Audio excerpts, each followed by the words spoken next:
Welcome, everyone. It's Jeff from the Burning Archive, and I've got a very special guest today. It's Mark McKenna, Australian historian. Welcome to the show, Mark.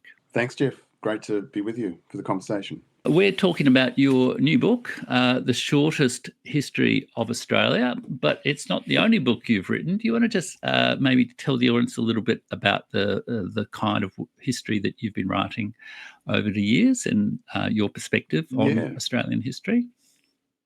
Sure. So I guess I started writing Australian history, political history, specifically about the idea of an Australian republic.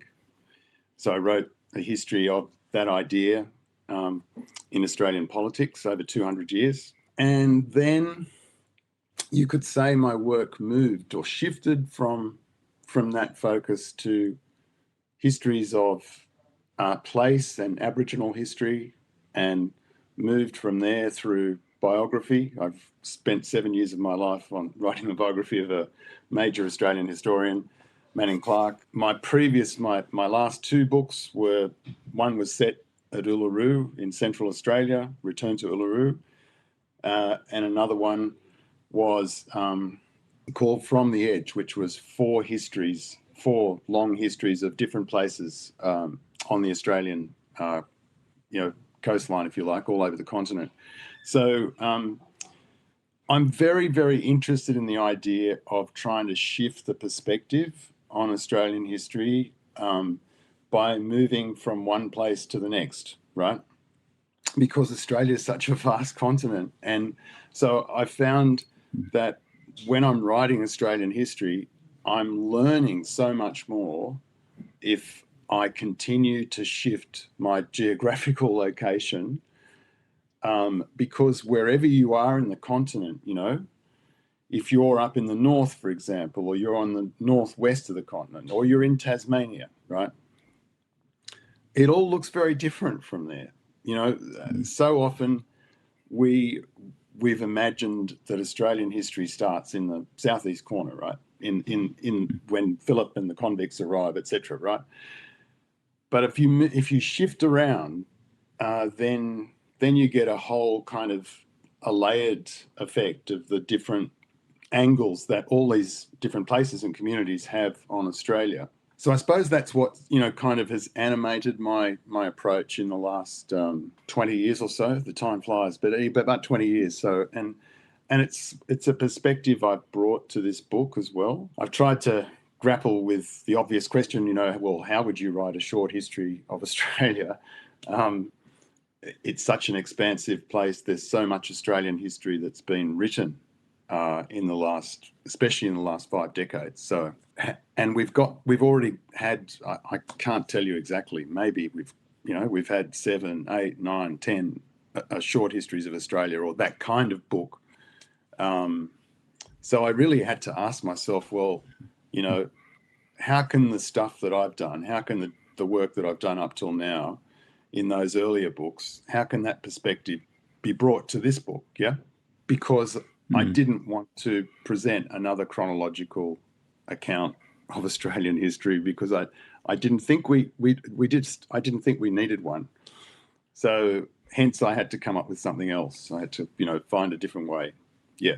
So that's what I've tried to do with this shortest history of Australia. Yeah, indeed. The book's almost like a series of thematic portraits or essays, as you say, starting with various particular places and people. And indeed, the very first chapter of the book takes one of the most iconic images and places in Australia, the Sydney Opera House, and uses it as a bit of a device, I guess, to explain the different strands of Australian history. Can you tell us how you use the Sydney Opera House as almost like a metaphor for Australian history? Yeah, thanks. That's a good question. Good way to start. I mean, first thing is, it wasn't going to be there originally as the introduction. It was kind of like one of the last minute things, and because if you look at the book, you'll see that maybe the first 3 chapters could all work as introductions in different ways. We can talk about the next 2, but then I thought, well, look, if I'm writing this book for not only an Australian audience, but for an audience overseas, what better way to begin than with a building that is synonymous. In fact, it's the only building, probably, the Opera House and the Harbour Bridge, synonymous with Australia from an overseas perspective. And that's quite unusual because, as I say in the book, my passport, which was issued recently, has photographs of, or images, you might say, of Australian landscapes, right? Iconic Australian landscapes, Great Barrier Reef, Fraser Nape Peninsula, Uluru. And there's only two built examples from the built environment, and that is the Opera House and Parliament House in Canberra. That's it.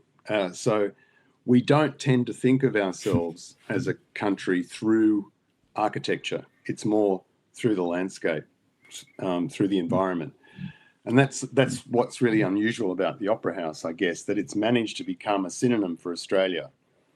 But it's a synonym that is a wonderful, inspiring piece of architecture designed by a Dane and constructed by a whole cast of multicultural workers from all over the place in Europe, the Middle East, the soldiers who'd fought in the Vietnam War, etc., had come back and worked on the Opera House. So it's both in its conception, in its design and its construction. It's a truly international building. We've put our stamp on it slowly. It's become Australian, but it's an example of how Australia, modern, contemporary Australia, has been so successful in drawing so many different sources of inspiration to create the society that it has today. So I wanted to start with the Opera House for those reasons. Also because it's just a magical, it's one of the most magical spots, I think, that point on the harbour, Bennelong Point. It's just,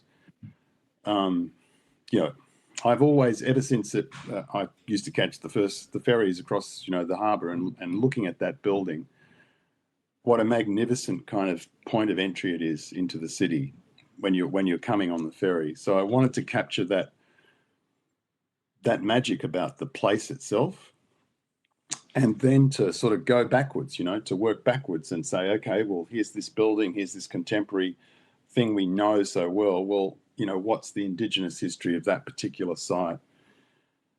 I mean, when the British first sailed into Sydney Harbour in 1788, they saw these gigantic middens on the exact same site that the Opera House sits today. Yeah.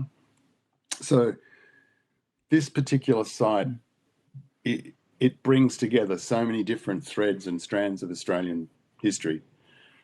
And so I sort of started with it and then worked my way backwards, essentially. And from that point, asked questions about how we think about Australian history. Yeah. What sort of book I wanted to write and what sort of book I didn't want to write. Yeah. We've all heard the cliches about Australian history, that it's boring compared to the grand revolutionary struggles of Europe or the United States. It doesn't have the same chutzpah, the same points of interest, the same drama. But, that's such an impoverished view of Australian history.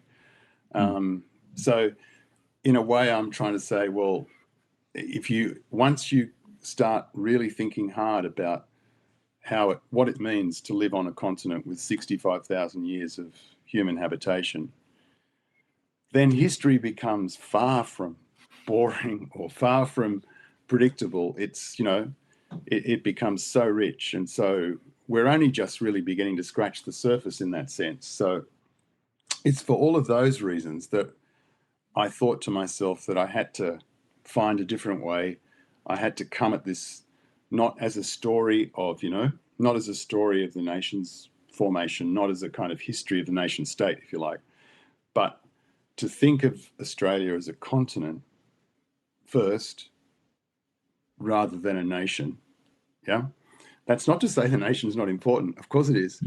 But in a way, I had to take the nation out, right, and then find a different way to put it back in.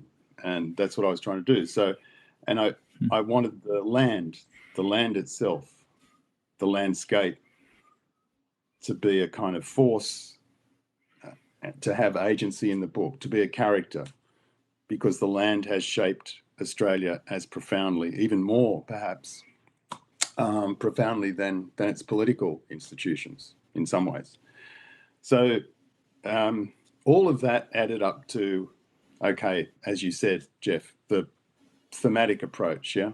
The kind of moving away from chronology. I guess Australian history is, there's this great seizure in 1788, but that's also the story of the beginning, the real growth of the nation state in world history, really, over the next period of time. And the Sydney Opera House is built or opened in the early 1970s, really at the high point of nationalism. Or cultural nationalism, and even in the book you say the sort of emotional idea of the nation really only comes together in the early 1970s. But let's look at the pre-1788 history, which is most of the history of Australia. And the next place you go to in your book is Arnhem Land, Ubir, if I... Ubir, I'm saying that right, in Taku? Yes, yeah. You essentially point to the long story of Australian history. What's the story you're telling there? Well, I'll just before I just answer that about Ubir, I'll just pick up on what you just said about the idea of the nation, sort of, generally nationalism and so on, booming around that time, late 18th century, early 19th century, in Europe and the United States, etc. So one of the things I really want to get across in the structure and the way I do this book is that too often I think we think of histories, not only in the Australian context, but also, in the United States or elsewhere, especially in former colonial societies, Canada. We think of, there is Indigenous history over here. There is, non-Indigenous history over here. They're as if they're kind of in different compartments, right? And one of the things I'm trying to do and to show is, of course, that, from the moment that the Europeans arrive in Australia, Indigenous history is inseparable from settler history. Settler history is inseparable from Indigenous history. You can't tell one without the other, or you shouldn't. So, that's the kind of that sense of embeddedness and that connectedness. I wanted to get that across in this book. So Ubir, okay, Arnhem Land, right? Why go there? Why start the second chapter in Arnhem Land from after the Opera House? So Ubir is also one of the most popular tourist destinations in Australia, especially after Uluru. A lot of people who go to Uluru often go to Kakadu National Park, which is further north, right at the top end of Australia. And Ubir is this incredible rock escarpment where you stand looking over an incredible floodplain. And there are art galleries that go back, Indigenous art in the rocks around Ubir and all around that area, that go back 30,000 years or more, right? So to the time when New Guinea and Australia were one continent. So it's breathtakingly beautiful and staggering too when you stand and look north and you think to yourself, where you're looking north towards Timor, towards New Guinea, towards Southeast Asia, and you're closer to those places than you are to Sydney and Melbourne, or you start to see that Australian history really begins, in the north. It doesn't begin in the southeast corner. It actually begins in the north, because it's also there that the ancestors of Indigenous Australians today first entered the Australian continent more than 40,000, 60,000 years ago. So, you know, that's a kind of shifting of perspective that I wanted to try and do, to say, well, this is where it's in the north that Australian history really starts, you know.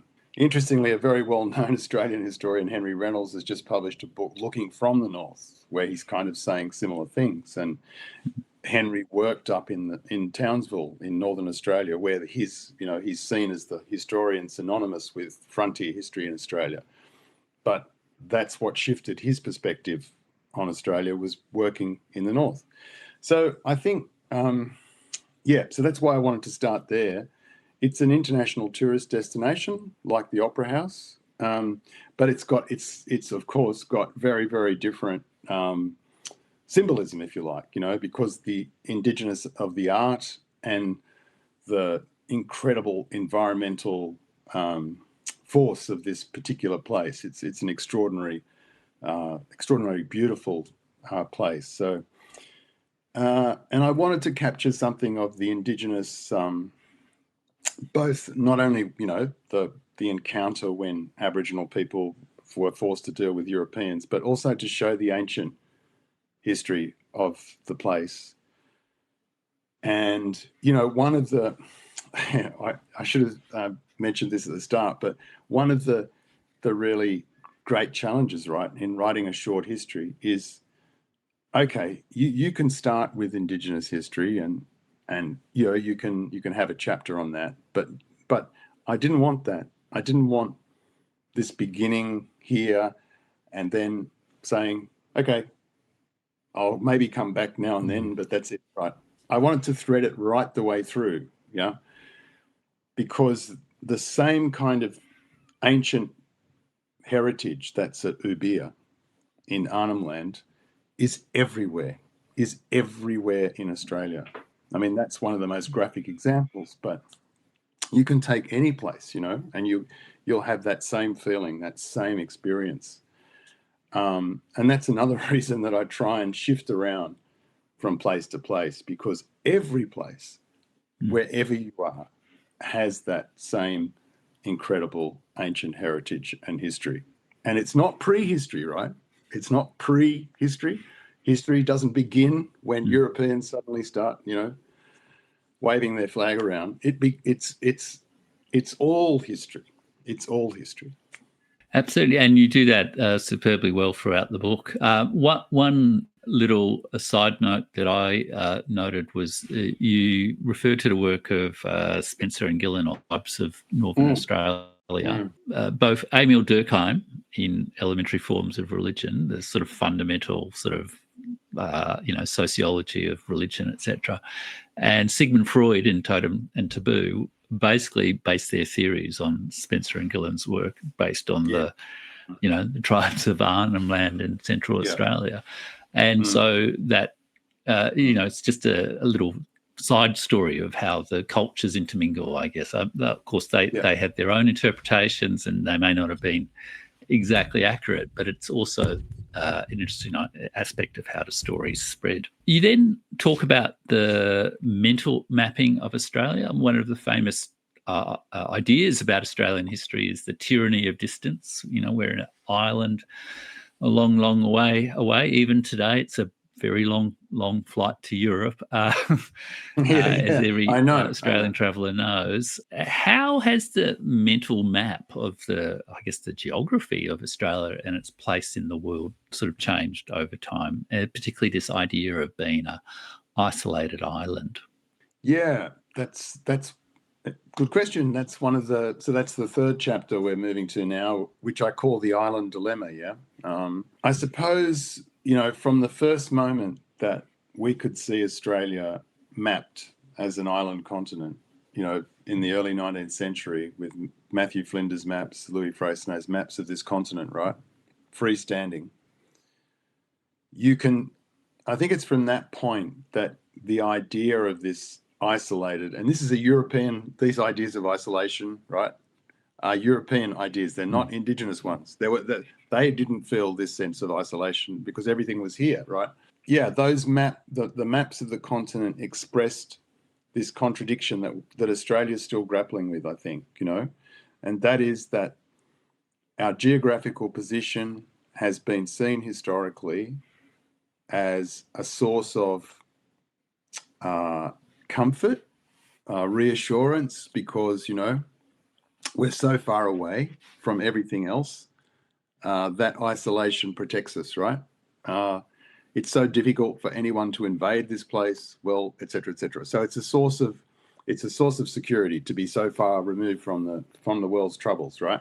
On the other hand, the more dominant strand, I think, is to see that that geographical isolation as a point of vulnerability, as a point of anxiety.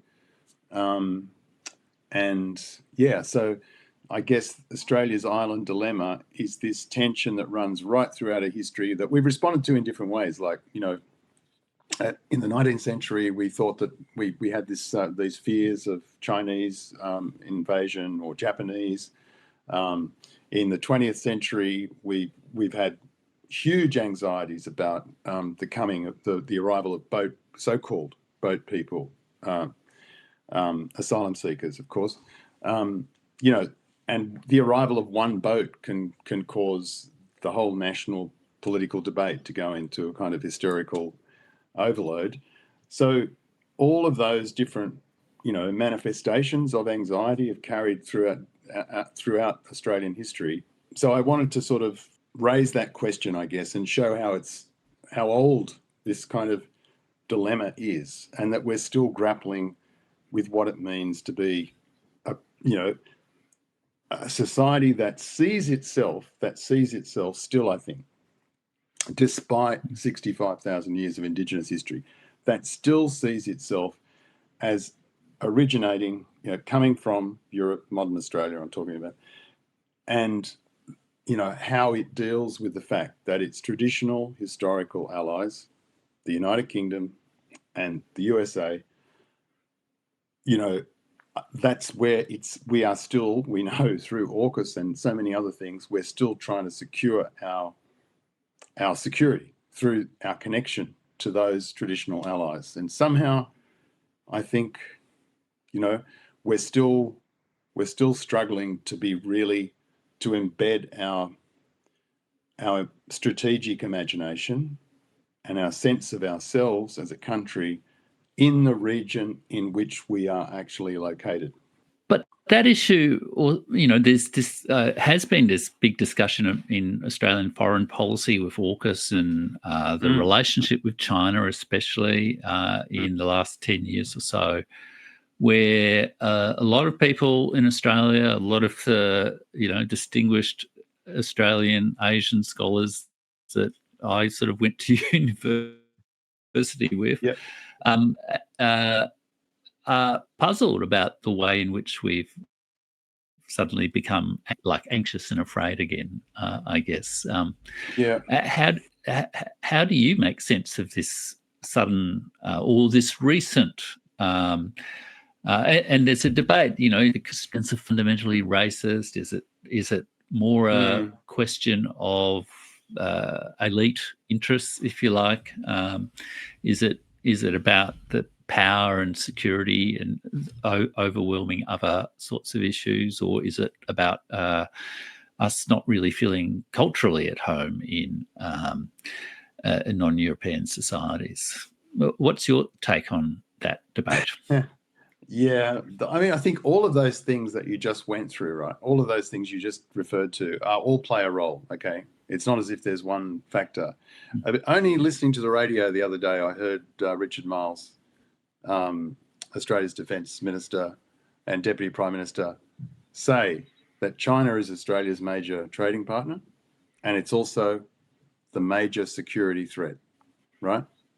So you've got this potential on one side of trade, and then on the other hand, you've got this, in answer to your question, there's really strong material basis for this anxiety that we have, and that is the rapid militarization of China and its increasingly aggressive stance in this region.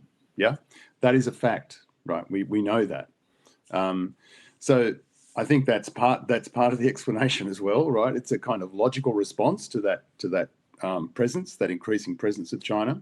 But also, I think it when at the moment we have US bases, submarine bases down in southern Western Australia, we will have, and also we've got US troops doing exercises with Australian troops in the north. And we've got Pine Gap, of course, which we've always had. So the presence of the United States is growing United States military is growing on our continent. And of course, that means that we are, if that's the case, then we're a target. In any event of conflict, we're even more of a target than we were before. Yep.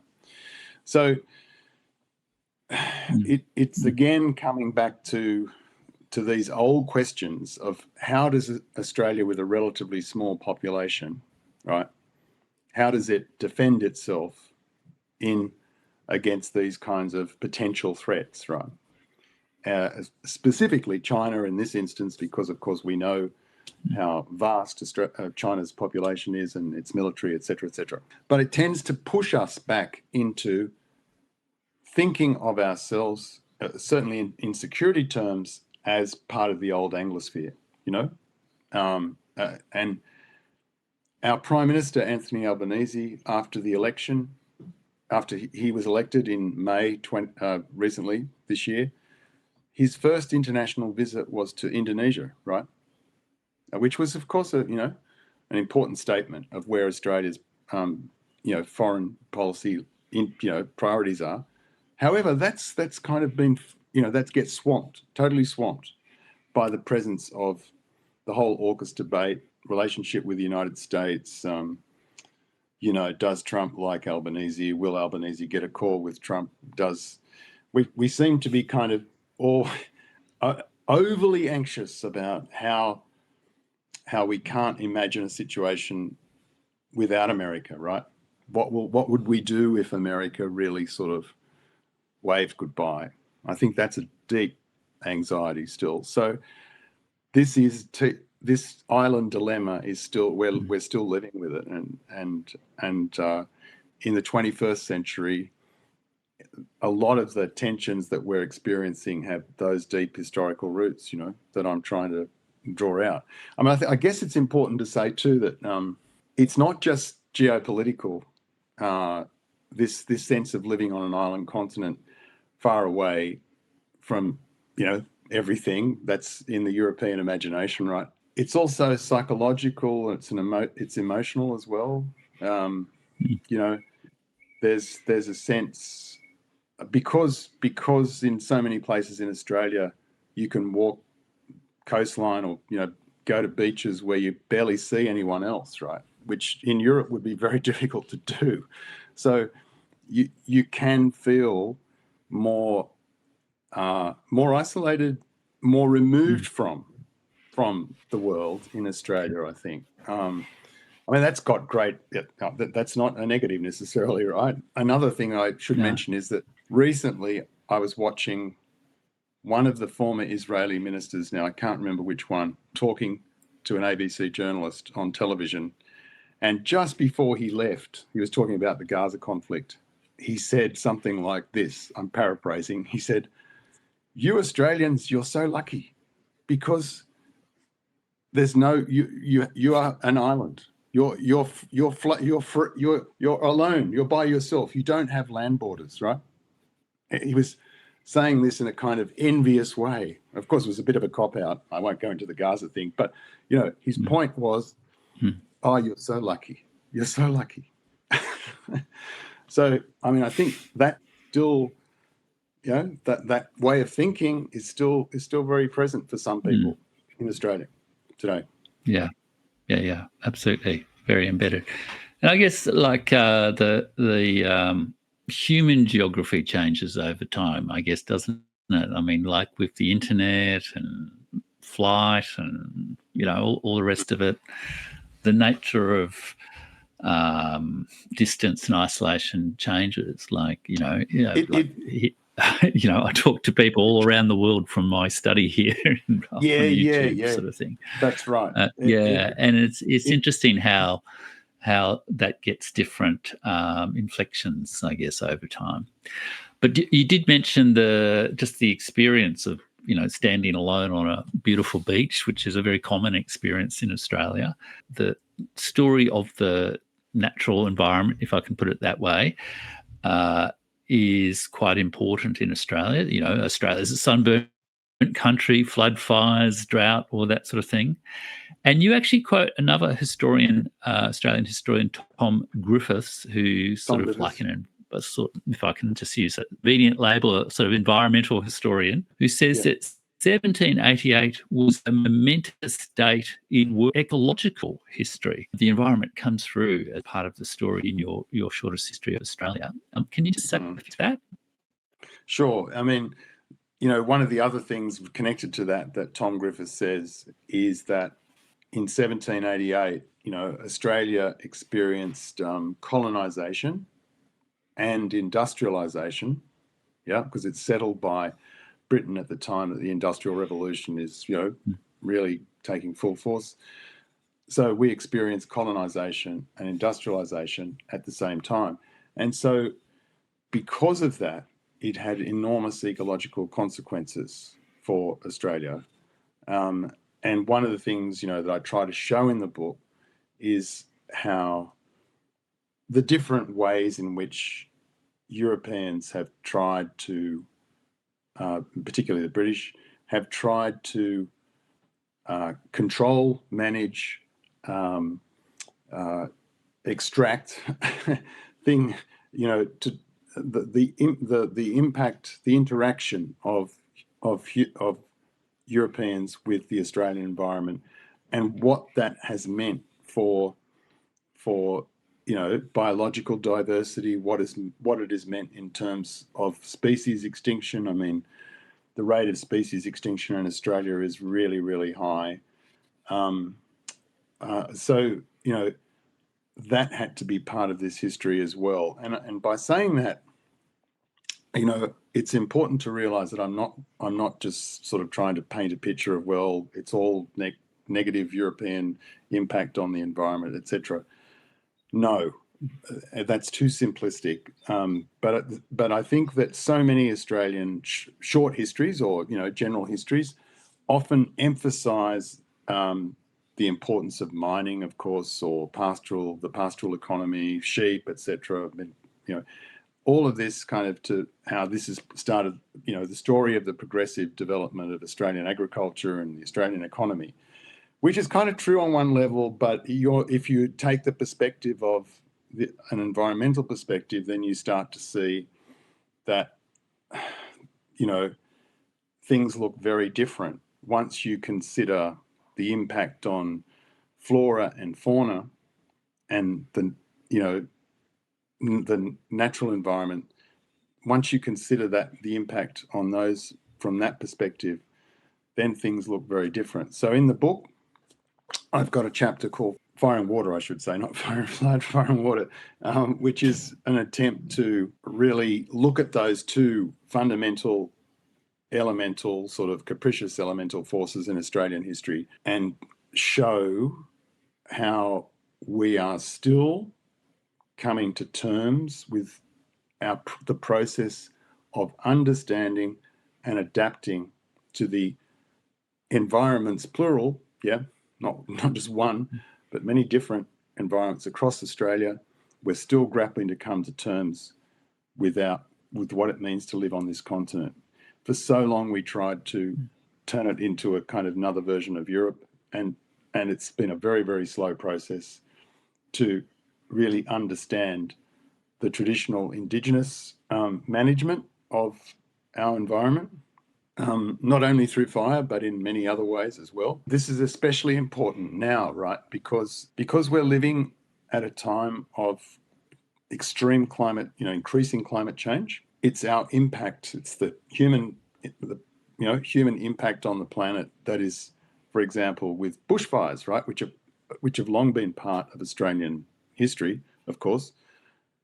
But the sort of fires we're seeing recently in Australia are fundamentally different. They're different because they're more intense, extreme.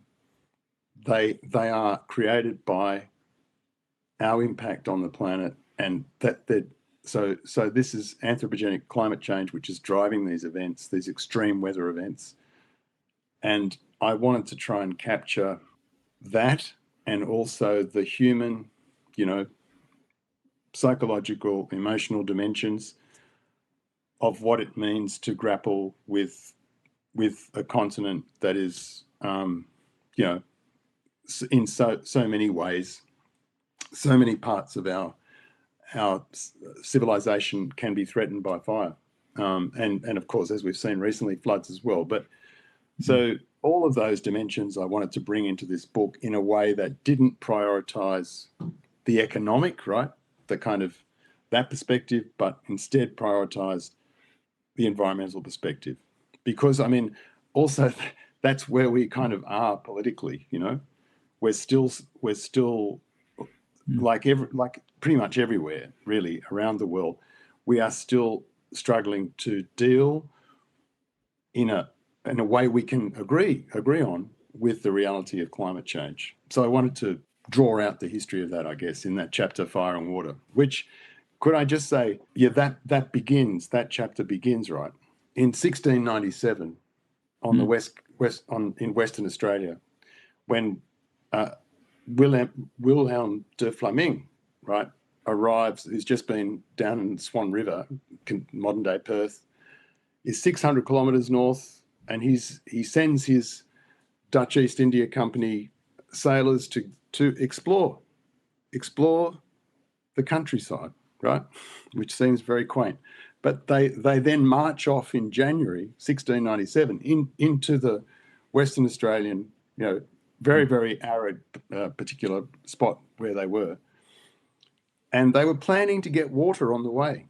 They were planning to supplement their journey by getting water on the way. But they only get a short day or two in, and they're running out of water. They're nearly dying of thirst, right? Because it's so hot. It's January. They can see their ships. Sitting within sight, right? And they're still fearing that they're going to die of thirst. And to me, that's such a telling example of how kind of so many times Europeans are kind of they're just roped into this kind of situation where they really have no understanding or way of navigating this environment. It's just so foreign to them. It's those kinds of events in the book that I want to sort of let, like just throwing a pebble into a pond, I just want to let them ripple for the metaphorical dimensions and the kind of implications that these things have. Migration is a big part of contemporary Australia. It's one of the most, a very high proportion of overseas-born people compared to most other societies, and has relatively successfully, people debate issues, but on the whole, very successfully, compared certainly to Europe or maybe the United States as well, integrated a sort of a multicultural society. And yet there have been significant cultural conflicts over time, Irish Catholic, Irish, British, Catholic, Protestant, all that sort of thing. There was, the post-war migration was not without a fair degree of prejudice as well, and the way Australia was as well. But you do write at a sort of in your book that until the 1960s, sort of not really at home in the place where they live. Can you tell us your version of the story of Australia as a migrant society? That chapter starts off, coincidentally, with the story of an Indigenous artist, Dorothy Napangadi, who was a Warlpiri woman who was really starting to come to international attention through her art. And she did not see, growing up at Lake Mackay, which is on the edge of the Great Sandy Desert, her family did not see Europeans until the 1950s for the first time. And they were displaced from their country to a reserve by the name of Yuendamu, and like many other Aboriginal people, And I start with that story for two reasons, because I wanted to write about, to have a strong presence of Indigenous art in the book, because, that's increasingly one of the ways that people, both inside and outside Australia, come to understand or come into contact with Indigenous cultures. But also the second reason was because, again, we often think of the history of migration as being a story predominantly, apart from the British-Irish, migration, which was predominantly Anglo-Celtic up until, Second World War, say, that it's a story of, British migration followed, with some exceptions, followed by then the rapid change post-war, where we have Southern Europeans, Italians, Greeks, etc., and then we have Vietnamese, and we have more Asian migrants, so on, etc. But it's really important that we start to think of Indigenous people as migrants as well, because they've been pushed off their country, in very many different ways over a long period of time, and forced to build new lives in different countries. And I'm talking about First Nations countries. So they're part of this history of displacement and movement as well. That, so that's one example, I guess, of, you're trying to carry the Indigenous thread through the book, not to see these histories as separate all the time. Because, when you think about migration, migrants they're everything, in the sense that they are also dispossessors of Indigenous lands. They're creators of that tremendous economic success, etc., cultural diversity. They are on so many levels, of course, have transformed Australian society, made it richer, made it much more vital, interesting, vibrant place to be in, to live in. And I thought to myself, okay, well, how do you try and convey that? And so I use, I love writing biography, even if it's only short. So I wanted to look at the life of one man who came, for example, from Ireland in County Clare, in the mid 19th century to New South Wales, and so spend some time in the book exploring his experience in some detail. And later in the book, in that chapter, I should say, I then look at the artwork of a Chinese Australian photographer, William Yang, whose work is really extraordinary, and his experience in his family of racism in North Queensland. And I'm really doing this to try and complicate the narrative of migration, which I think is often seen recently as a as a kind of heroic, narrative, that it's just a fairly sort of linear sort of thing, that Australian society becomes more multicultural, etc., etc. We know the narrative, but I think at the same time, of course, all of those histories of racism, displacement, they are still there that racism is still there in Australian society. It's still present. We've seen examples of that in the Cronulla riots in Sydney. And anyone who's interested in the detail of that can just Google that phrase, Cronulla riots. So all of these things are covered in this chapter. I finish with the question, have Australians become such great travellers, basically? Have we become such great travellers, in a sense, because we're still trying to get back to those ancestral homelands and still kind of, not fully at home? Now, I know that's not, on one level that's not the case, but it's really interesting to me to think about, because we do have a reputation for being, internationally, for being incredibly, mobile and keen to travel, despite the distance, right, that you alluded to earlier. Because it is a kind of ordeal to sit on an economy seat plane, for 24 hours and get off at the other end. Feel like for 27 hours. Yeah. That's right. Yeah. So you have to be physically punished as an Australian to go anywhere beyond your own region, and all of the ways in which migrants have created their own homeland, their own homeland here. That's why I call the chapter Homelands. And the struggle that so many migrants have had quite recently, to be fully accepted, to be fully seen as Australian. I mean, that's one of the incredible sleights of hand of the Anglo-Celtic majority in Australia, and that is that somehow, although Anglo-Celts were migrants too, right? They were migrants, but somehow they managed to very quickly see themselves as the Australians, the Anglo-Celts, and everyone else was, they were migrants. The others were migrants, not the British and the Irish. No, we were Australians, and everyone else were migrants. So anyway, that all of these things are kind of there in that chapter.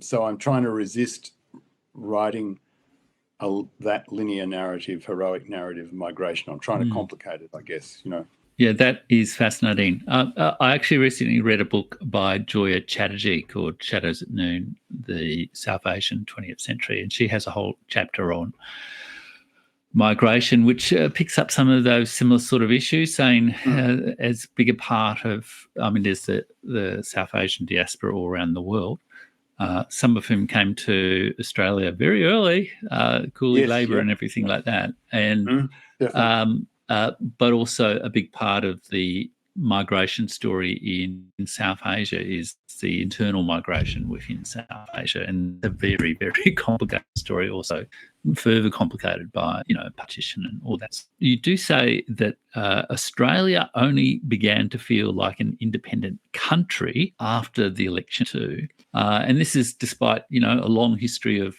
colonial democracy, if you like, Australian ballot, the Victorian ballot, all that sort of thing, working man's paradise. Why was 1972 the culmination of Australia's political nation? Yeah. No, good question. There's a couple of things there. Firstly, that's the election of the Whitlam Labor government after more than 2 decades of conservative rule in Australia. So you have this incredible watershed moment where Australia has its first Labor government in a very long time, and the man who's leading that particular government, Whitlam, is urbane, cosmopolitan. In fact, sounds more like a conservative, politician. He's very polished, and it pushes through the classics. Yeah, that's right. Very much so. Likes to quote the classics, manages to push through an incredible amount of reform legislation in a very short time. There's an incredible sense of energy and optimism. You've got on the back of that the influence of the new social movements. Women's liberation, anti-Vietnam War protests, etc. All this is coming together, and Australia, its migration becoming more diverse. I think what Whitlam did was he made it possible for you to feel that Australia was becoming more independent, and that wasn't Whitlam alone, but it was just the combination of that time and moment that there was this sense of moving away to something that was, at the time referred to as uniquely Australian society. So there was a lot more interest in Australian history, right? There was a lot more interest in Australian culture.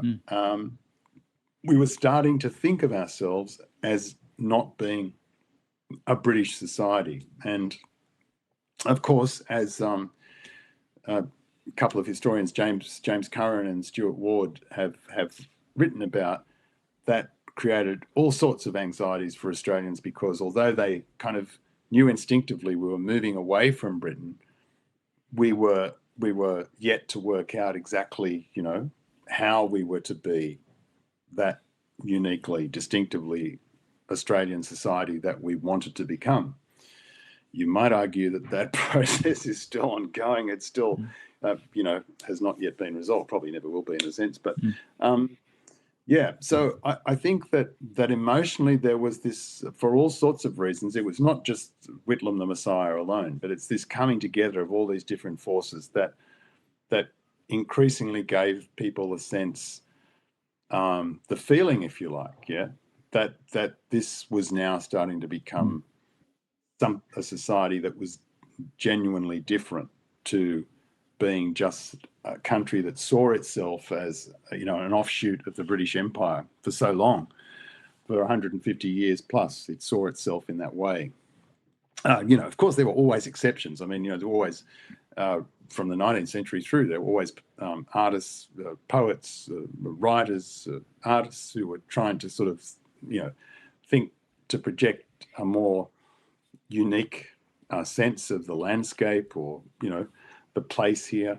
So it's not as if it's just a straight sort of British all the way with Britain. There were exceptions, but overall, we saw ourselves in that way. So that this was the first time, and I wanted to sort of bring that sense into the history as well, not just the politics of Whitlam, but also the kind of the atmosphere, the sense of change that was created in that period, that three-year period of the Whitlam government. And here we are today, of course. We are a few days, what is it today? It's the 7th of November. We're 4 days away from the anniversary of the dismissal of the Whitlam government. Yeah, it's intriguing.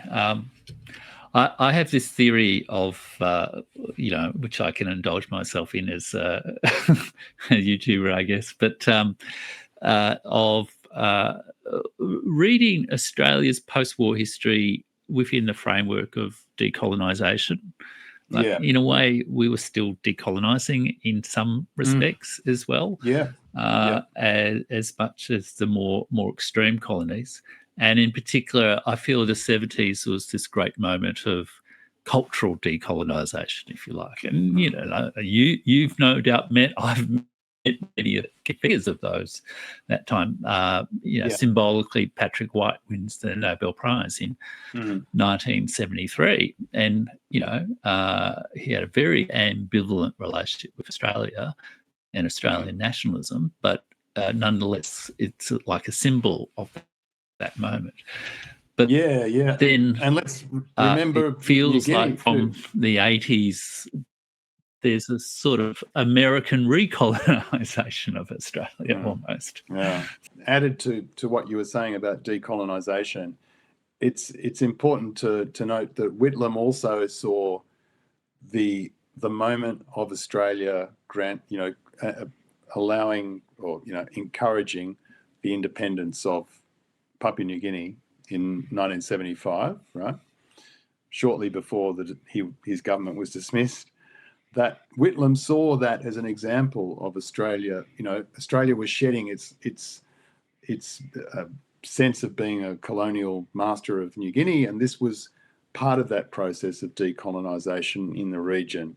And it was an important contribution, Whitlam said, in helping to remove that idea, that colonial image of Australia itself, in a sense.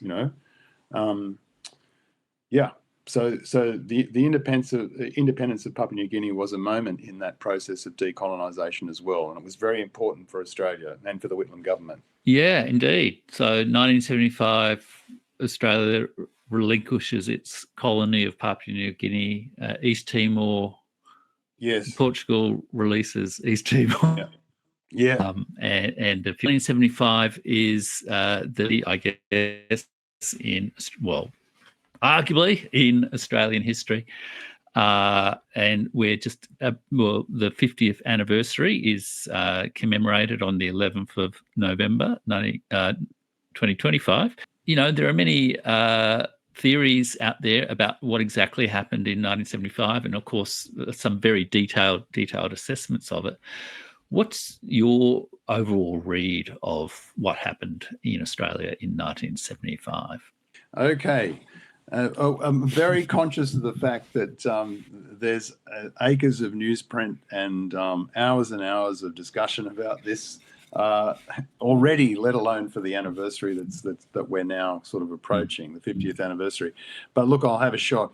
I mean, firstly, I would say that the important thing for me that has come out of that, the research, you know, that's happened since the moment that Whitlam was dismissed in 75 by the Governor General, Sir John Kerr, is that we know that Kerr failed to advise Whitlam of his intentions, right, which was his duty to do. He was to follow the advice of his elected Prime Minister.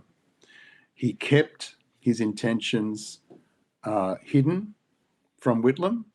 In fact, he kind of confided more in the palace and Prince Charles and others than you know, former members of the High Court, etc. He confided in those people, but he did not inform Whitlam of his intentions.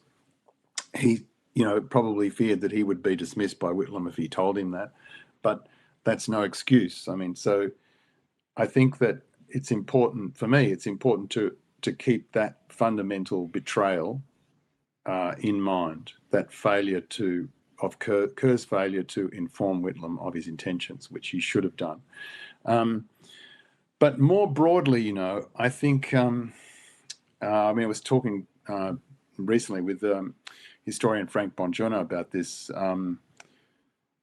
If you ask, well, you know, how much purchase will the dismissal continue to have in Australian politics and history into the future? I mean, I think that at the time in the 1970s, you had the beginning of a brief, intense sort of Republican movement, which quickly faded and didn't return until the 90s.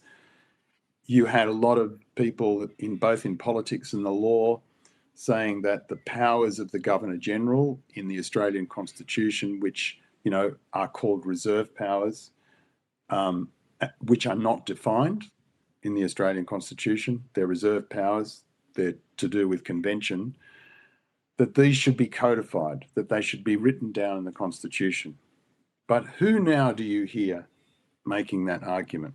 Because we've become, I think, you know, look at the recent referendum in 2023 on Indigenous voice to Parliament, which was defeated by a vast majority, 61 whatever percent. So in a way, it's very difficult to change the Australian Constitution. You don't hear people putting forward the argument that we should codify the powers of the Governor General. So I'm not sure the purchase this event will have for today's younger Australians today, and also for successive generations. That I think is an open question. If you look at what happened, you know, after the dismissal, many Australians who thought that what Kerr did was wrong voted for Malcolm Fraser, the Conservative politician who won the election after Whitlam's dismissal in a landslide, right? And the reason was because Australians instinctively recoiled from that kind of image of instability that was there and chaos in the last year, especially of the Whitlam government. They did not want that instability. So that deeply conservative instinct of Australian society came through in Australians' response to that dismissal. And that, I think, is the other lesson, you know, to take from the dismissal, that the political and electoral response to that event demonstrated very, very powerfully that Australia fundamentally, its instincts politically are very, very conservative. That you want, and we see that recently, I think, with the whole Trump thing, right? And the majority that Albanese was able to secure in the recent election. The unwritten sort of thing behind all of that, I think, was that Australians do not want that.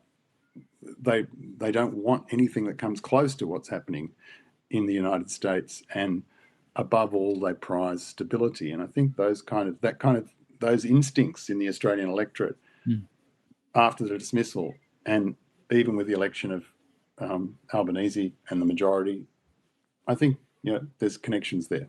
Can I ask you a question that I've been asked quite a bit, which is, do you think 1975, Whitlam was removed as a regime change operation by the American CIA? It's a very, very common view out there on the internet. I believe your colleague James Curran has written a quite detailed book about some of these issues.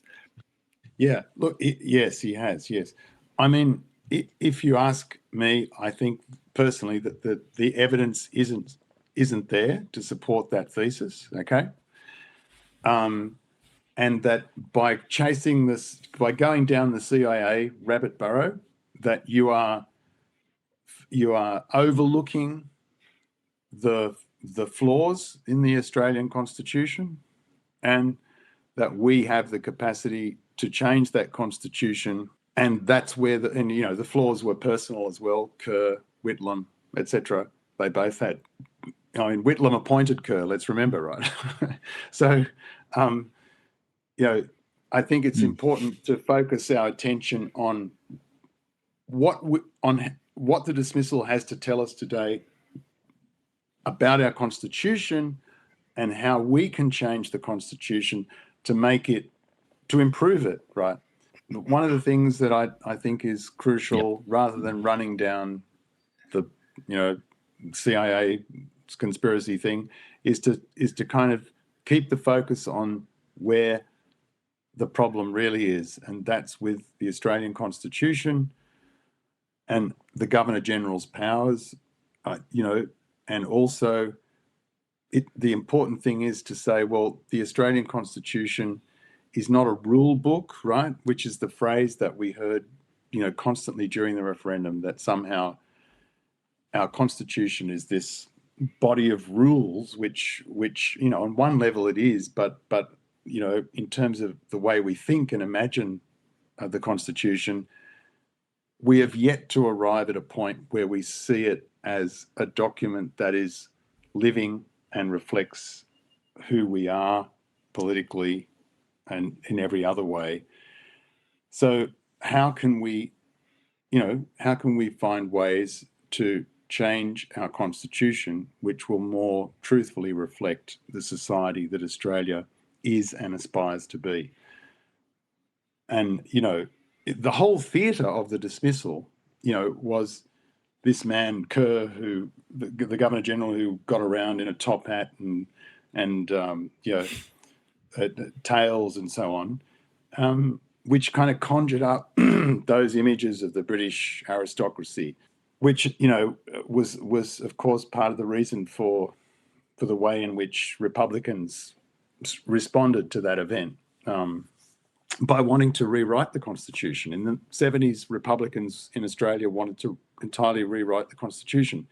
We've lost that sense of idealism. We've lost even the belief that that's even possible anymore.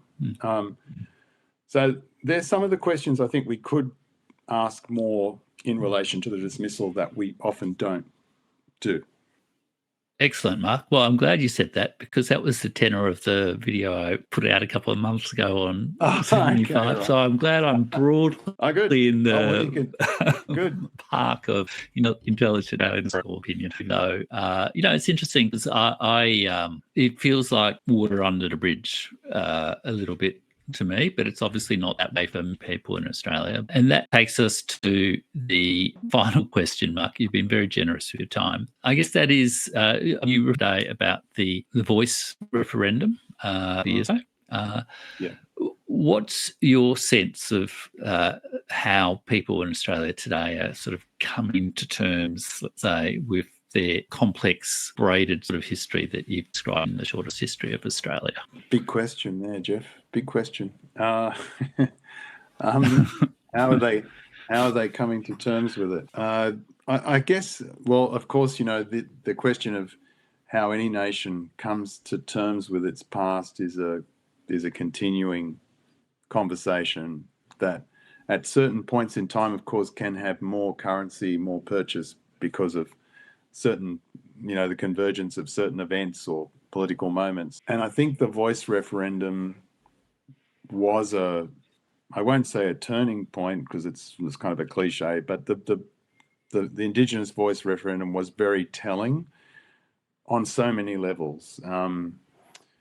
It showed, of course, the difficulty of reforming the Constitution in Australia without both major parties and the cross parties ideally agreeing on the proposal.